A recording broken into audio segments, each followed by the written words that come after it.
چھوٹے پیسے والے کو حقیر مت سمجھیے۔ رزق حلال کمانے کے لیے بزرگوں کی ایک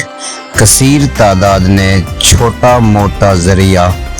آمدنی اپنا کر گزر بسر کرنے کا انتظام کیا ہے، لیکن آج کے ہمارے اس معاشرے میں بسا اوقات چھوٹے پیشہ ور اختیار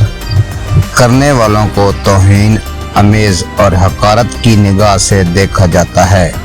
اور ان کے ساتھ غصے تو طراق آباد طبع اور گالی گلوچ سے پیش آیا جاتا ہے،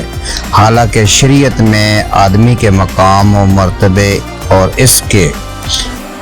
معزور مکرم ہونے کا تعلق اس کی دین و داری، تقوی، پرہیزگاری اور رسول خدا صلی اللہ تعالی علیہ وآلہ وسلم کی اطاعت فرمانبرداری سے ہے۔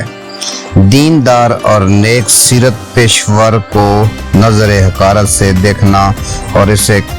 کمتر جاننا جاہلانہ فعل اور کفار کا طریقہ ہے۔